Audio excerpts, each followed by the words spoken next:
Start wobbling. Hi, hello and welcome. My name is Lil and I am the creator of Reluctant Mongoose. Rowan. And that was the dog jumping down off the sofa, creating a table wobble and making everything go wobbly. Reluctant Mongoose is this online space built to keep me accountable for being creative and sharing what I create, and hopefully to encourage you to create too. I have just completed Inktober, and that is huge for me, massive. I am one of these people who starts projects, sees something shiny and then starts another project, sees something else that's shiny and then starts that other project, and before you know it I've got 5 sort of started projects and none of them are finished. I kind of have a big pile of work that's not completed, and so to have started and finished Inktober is absolutely massive. It's been about 20 years since I've done anything 2D. I did my degree was in mostly in ceramics and metalwork and in 3D and sculpture, and it was only before that I'd done anything that was drawing or pencil and ink based. So it's been a real journey for me the last month just to kind of relearn a lot of those old skills that I thought I didn't have, but having gone through some of my old flat work I realised I had some of that there all along, and I needed to tap into it. I thought Inktober would be a really good challenge to kind of just get those creative muscles flexing again, and it has. It's done exactly that. It was my fiance who said, why don't you start a YouTube channel, and it'll help keep, if you're posting it online, it'll help keep you accountable, and that's exactly what it's done. And I've found I really enjoy doing this and sharing it. It's that first week was horrible, creating things and posting things and kind of putting it out there in the internet space for everyone to kind of see and judge and criticize. But what I'm realizing is that this online community is really supportive, and it's something that I want to be part of. It's something that I want to help create and just be part of, even in my own little way. Help sort of be. I keep saying be part of that. I'm gonna move on. I thought I would make this video just to kind of introduce myself and to go over some of the things I learned doing Inktober for the first time. I've never done Inktober before either, so, and it, you know, I did it, I thought I'd start it and finish it for the first time ever, and that would be the first bit of content that I have. So whilst we go through a sketchbook tour, I think I'm going to run through the top 10 things that I learned whilst completing Inktober for the first time. And we'll switch to a top-down view for that, so you don't have to put up with this. We have the first prompt that I worked on, and you can see this is very basic. I kind of had the idea and just drew the outlines. It's a mouse with a moustache taking his stash to the moustache house. That is as punny as I got through the whole period. And what I found, it was really good to kind of sketch my ideas first. We're going to whiz through some of these. I mean, this one I wasn't particularly happy with because it was super basic, but you'd be surprised at how long it took my brain to figure this out, just where the lines went and how. And this is why I say always sketch your ideas first, because then you'll kind of know what you're doing with the ink when you go to ink it. This is a realistic Reluctant Mongoose because of the colourful hair wearing her crown. And so that's the first thing. Sketch your ideas first. Any kind of ink is good. It's Inktober. Inktober is accessible, and that means you can basically do it with a pen and a biro pen and a piece of lined paper if you wanted to. You know, the idea is to keep it open and approachable for everybody. One of the things I learnt with this particular piece is to, well, and with most of them to be honest, is to let ink dry. If you're using sort of wet media like this, you should let the ink dry. I'm really good at putting my hand in wet ink. I think I've still got some ink on my hand somewhere probably. So yeah, where you can, let the ink dry. So that's tip number 3 apparently. I was fairly pleased with this one. I've been about 20, it's been more than 20 years since I've drawn any kind of anatomy. So that was my year. Fan art is absolutely okay as long as you don't sell it. So that's another tip. Can't remember what number we're on because I've gone out of order. Yeah, fan art is absolutely okay. And here you can see where I've tried to cover up where I put my hand in the ink, put some white acrylic ink over the top, and because this sketchbook is quite thin and poor quality and not exactly white, it stands out. So I wasn't particularly happy about doing that. This is what my go-to, my default. If I can't figure out what to do, I'll write the word and then put some colour on it. This one I recklessly put colour on it. Okay, so where are we? So this one's not heavy. I really do need to date all these. I'm going to go back and date them. Not all India ink is waterproof. I learned that the hard way. You know, I realised it wasn't waterproof by using it with water on some of the previous prompts. But then when I came to want to kind of do washes and stuff later on, which you'll see, I got more and more frustrated, and trying to use white ink over black ink, I got more frustrated. So make sure you get the right ink. If you're going to do something that's not just a ballpoint pen, if you're going to use a dip pen and ink and kind of go all out, get the right ink for what you want to do. We're out with lots of numbers. If I can figure it out in editing, I'll add the numbers when I edit. Daily practice is how you improve. So the fact that we're doing all of these daily, and it's forcing you to draw something and come up with some sort of idea, any kind of idea, even if it's as basic as an elephant's head. And we have these lines in the background because I couldn't figure out how to draw his body, so that's why I did this background.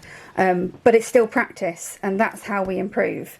And through doing this Inktober process, I found that these first drawings probably took me sort of 20-30 minutes at most. By the time I got through to the end of Inktober, I was spending sort of 2 hours plus on each piece, and I was becoming more and more proud of the work that I was doing. And you can see as we flip through that the work does get better. I mean, this is one that I am proud of. I broke my foot back in at the beginning of September, and I used that a picture that my fiance took of me as inspiration for this, because it was a pretty big blunder. I had an elastic ankle moment on a lumpy bit of grass during park run, and that's how I came away from minor injuries. Again, decorated word, 90s word art, because I have no ideas. I'm going to keep scrolling through these and talking about the points as I've got them written down. Comparison is the thief of joy. So there is obviously, when you do part of Inktober, you post your work online and use all the hashtags, post it on Insta, which I have been doing. And then you click on the hashtag and you see what work everybody else has been doing, and how, you just think it's so much better than what you're doing. And you have to kind of remind yourself of where you started and where you end up. So if I compare this piece to my mouse, the difference is night and day. I'm really, really proud of this one.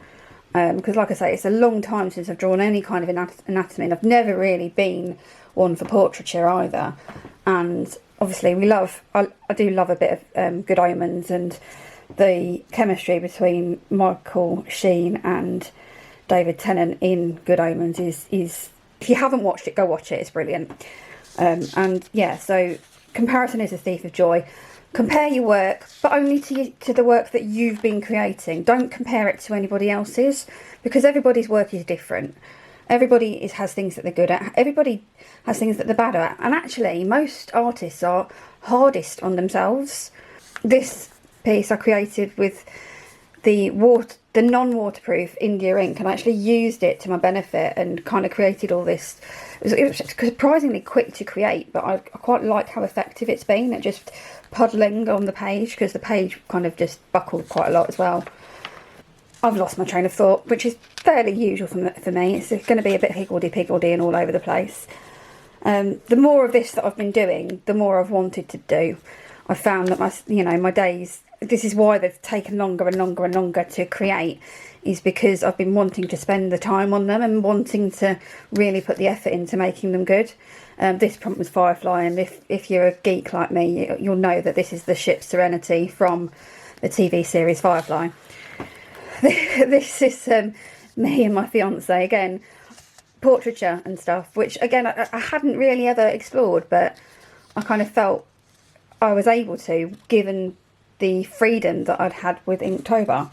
And I've kind of gone past some of these. So one of my tips is that cross-hatching and sort of stippling dots will help you create depth and shadows.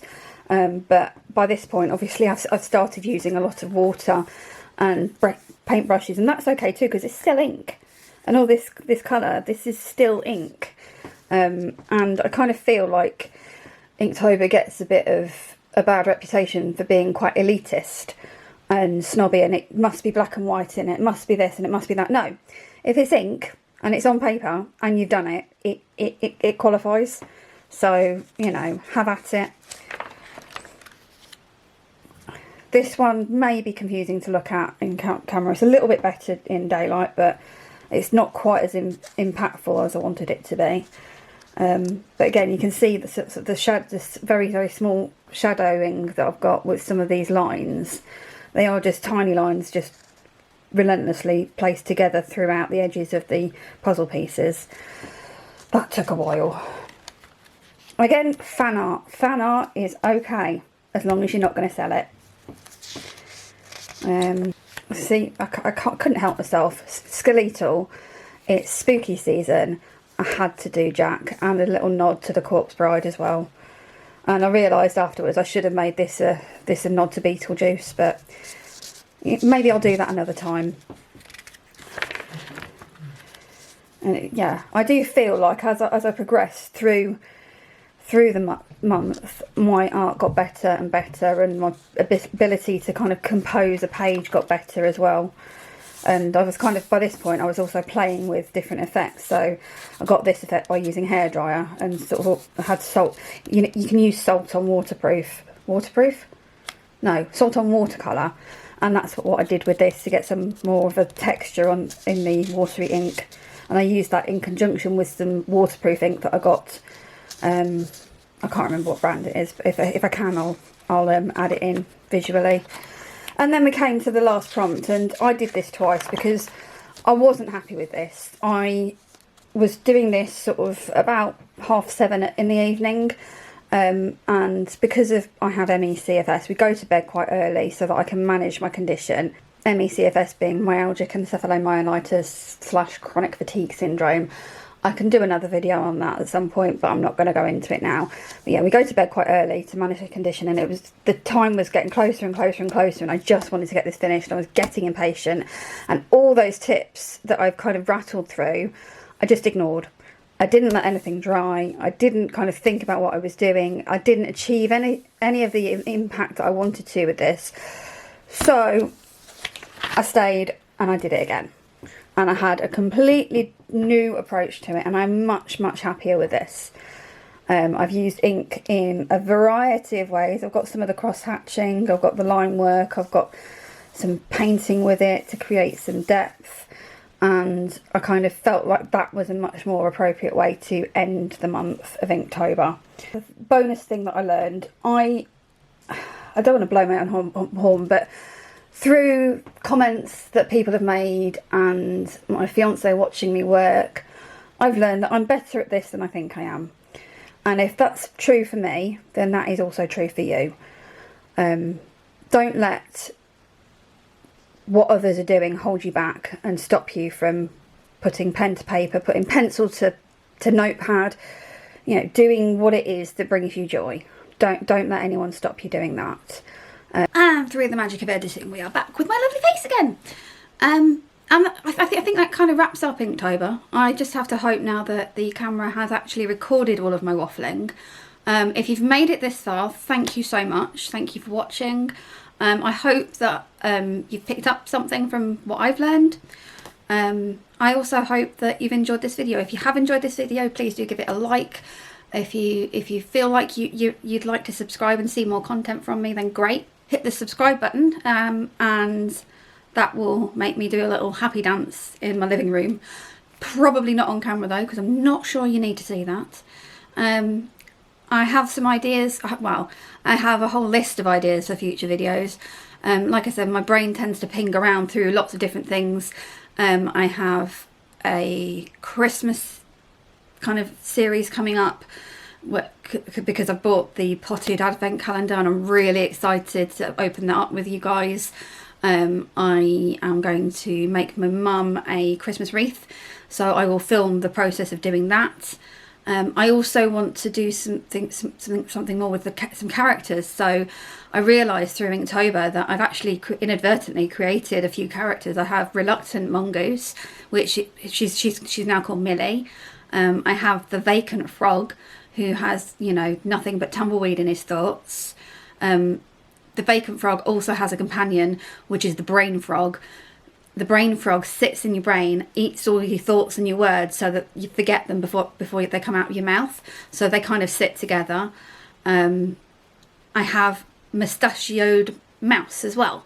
And Mustachioed Mouse needs a bit of work, a bit of development. First time I drew Mustachioed Mouse, who hasn't got a name yet. If you feel like you have a name for him, do drop that name in the comment. That would be great. I drew him on a piece of pottery that I painted, and he came out looking more like a kangaroo than a mouse, a kind of kangaroo mouse hybrid. I'm not sure it worked. Let me go get that. Bonus, this is, yeah, you can see kangaroo mouse. Kangaroo mouse hybrid, not really great, so he needs some work. So I'm going to do some character studies and some character development for those guys. I also feel like Millie needs a companion on my logo. She's going to get one. He's going to be called Monty, and he's going to be a daddy long-legged spider with a kind of pink and purple green kind of theme to him. He's kind of representative of my fiance a little bit. He's not called Monty. It's just there is a daddy long-legged spider that lives in the bathroom called Montgomery, so I just figured I'd put him in a character. After a small chat with Emma Naseby, who, if you haven't watched her videos, do go over and subscribe to her, because I'm really enjoying her content and her kind of creative journey. She's doing an animation series which is really, really informative. So do go and give her a watch and a like and a subscribe and a comment and all the rest of it as well. So that's good. I do now feel like I'm waffling, so with that I shall say goodbye. Bye!